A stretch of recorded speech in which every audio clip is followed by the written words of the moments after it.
his son produced the movie, which is pretty neat.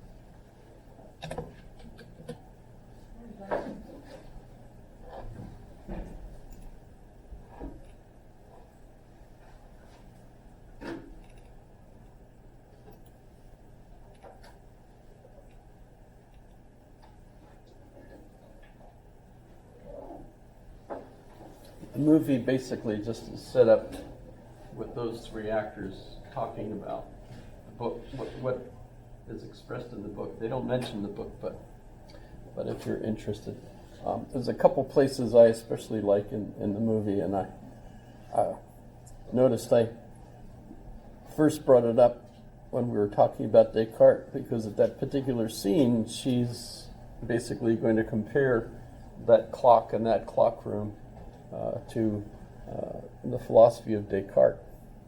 So that's just fun. But later on, they move on to the more contemporary science of today, which is more organic. Instead of thinking of the clock, everything as a clock. It's moved on to more of an organic metaphor, if that makes sense. Think of everything as an integrated life system. Big difference. But Descartes, notice she pointed out Descartes was important. She really loved him. He was a godsend to the 17th century, which is kind of an interesting. So, where are we then? All right. So, looking back on what we did discuss about Descartes, I still got about 4 minutes. Why am I so anxious to get started in the morning? I don't know. I have to admit, part of it is that I just really like all of this stuff. It's pretty cool to me. But really, how many of you have fallen in love with philosophy so far? A couple folks? It's kind of, I actually don't know where the border is between philosophy and everything else, because I think philosophy is everything else. So that doesn't help either. And I'm still a reader. In fact, last night,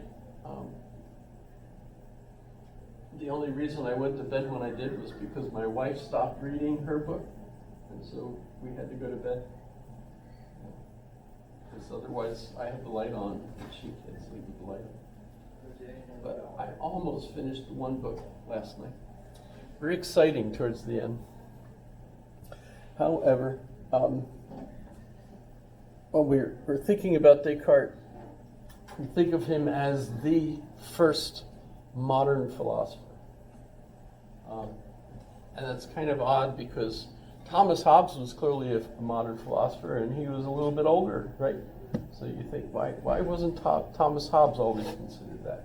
I suppose Thomas Hobbes, even though he's modern, he's much closer to the scholastic background. I mean, they both have connections to that, but Thomas Hobbes is essentially an Aristotelian. When we think of Descartes, we think of Descartes as starting what we call continental rationalism. So as a kind of a set of philosophers, you have Descartes, you have Spinoza, you have Leibniz, and then Kant. And so you have a chain of individuals, especially kind of seems to be started by Descartes, and their focus is more on a Platonistic view of things, thinking that the mind is separate somehow from the body, and that the mind is like a spiritual thing as opposed to a physical thing. Hobbes, on the other hand, is, as I asked the quiz question, who do you think was more influenced by Galileo, Hobbes or Descartes? And my thinking is Hobbes seems to be more influenced by Galileo, because Galileo has this physics approach to things. It's not only looking at the stars and the moon and the planets and arguing with the church about the nature of the solar system. He's instead also doing experiments, dropping balls down an inclined plane and measuring the speed that they go and so on. So when we think about who invented gravity, the concept of gravity, we usually think of Sir Isaac Newton as the one who came up with gravity. But Galileo was actually the one doing all the experiments that figured out the patterns of things falling. And remember, he's the one that argued with Aristotle, that Aristotle in his physics argued that objects that are dropped fall faster if they're heavier. And Galileo thought, no, that's not the case. There's air that will stop something like a feather from falling. Did I show you the feather and the bowling ball falling? I did, yes. So contemporary experiments can prove that Galileo was right in that. And that means that Aristotle is wrong. And that was a problem because the church was supporting Aristotelian thinking. They pretty much bought into it completely, thanks to Aquinas. So they accepted everything already known. You don't have to do experiments. You just check Aristotle and you find out what's true, right? That was the thinking, believe it or not, right? So no new things have to come up. Instead, you just have to make sure you know where you're reading the documents that tell you how things work, including medical science, for example. Galen was the main source for their medical knowledge at the time. And in fact, at the same time as Descartes and Hobbes, if we look at Dr. I've seen lots of different spellings for this person. And by the way, that wasn't the kind of clothing that they wore at the time. That's just a painting pose, with put something toga-ish, I guess, on the person. But it's kind of silly.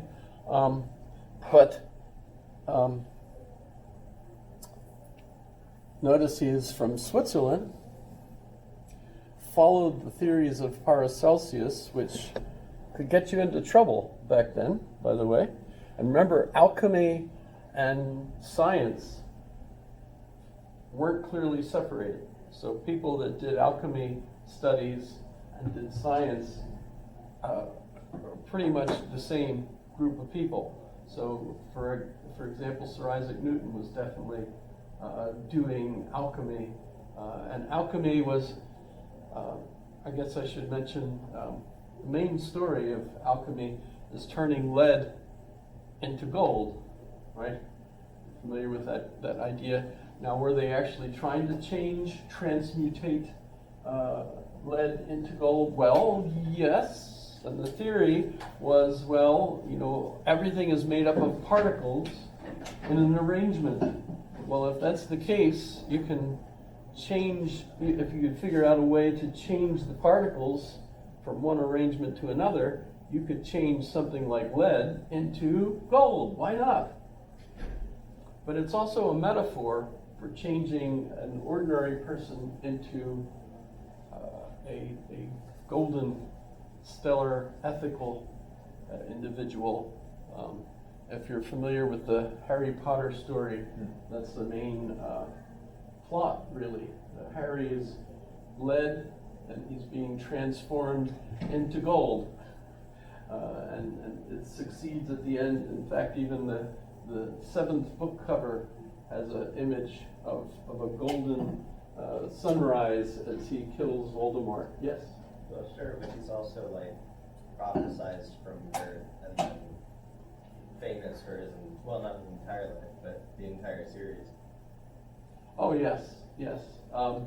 But neat things, if you're familiar with Carl Jung and his studies in the Middle Ages and art and everything, the kinds of things that are part of the alchemist story is the colors white, red, and black.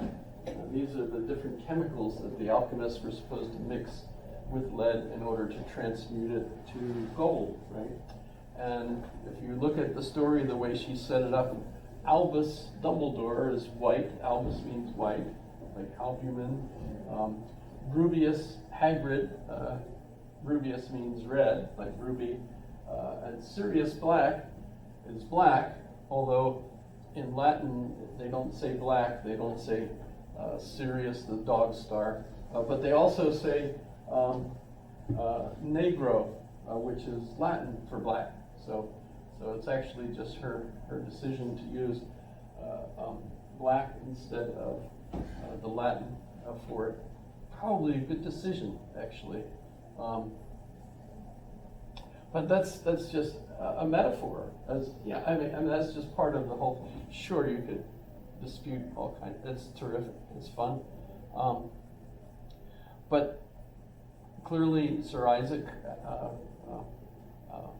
Newton was involved in doing those, and they were considered sort of immoral by the church. Not really sure why, but I mean it's associated with magic too, right? And magic was considered wrong, and that's kind of a complex reason why. Because if you think about it, the whole Catholic idea of Jesus, and the miracles of the loaves and fishes and the cures and things, that's all kind of magical. What's the difference? I think that's more like something that is carried over from like the Old Testament, so that would be in the old laws, there was a lot of restriction put on like magical use that was like, I think instantiated by Solomon, or instated by I think Solomon. a big part of the problem during the end of the Middle Ages, though, is that the Protestant Reformation thought the Catholic Church was so focused on the magical that the Protestants tried to remove all sorts of magic from their. I remember Martin Luther was especially incensed. Sorry, incensed. That's kind of a crazy mission, but he was upset over the church selling indulgences. Right? If you gave money to the church, they would give you a piece of paper that said, your sins are forgiven, or your parents' sins are forgiven, and all that seemed magical, and so kind of a rebellion against magic and witches. I think that was less due to them using magic or in exchange for money they can save people's souls, and more like they were ripping people off. Oh yeah, exactly. I think that was more the root rather than the magic. Because he didn't believe in it, right? Yeah. And but the trouble was, of course, that was. I mean, you can find people that believe in that stuff today. Mm-hmm. Yes, I mean, there's all kinds of stuff. And in fact, the problem with magic is when you have devices like these that operate so magnificently and give us such an option of looking up information and communicating with others instantly around the globe, that's very magical compared to, and how many of us know how these machines work? It seems magical. So where's the point where magic becomes science, and et cetera? That was the problem, I think, with alchemy. This young doctor had the, by following Paracelsus, believed in physical remedies for illness.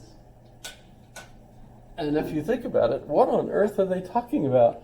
I mean, everybody knew that if you were attacked in a battle and a sword hit you and cut you and it got infected, and if you wanted that infection to be cured, what you had to do was get the sword that hit you and practice the right religious ritual over the sword, and that would cure the infection.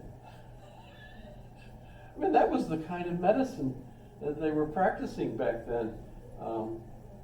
And bleeding people, I mean, even George Washington, who who was, after he had been president, right, first president, George Washington, rode around Mount Vernon on a miserable day, ended up sick. So the doctor was called. The doctor took a bleeding pan and bled George Washington. Why on earth did they do that to try to cure someone? It was kind of a silly system, but they thought, you know, you had 4 different humors in you.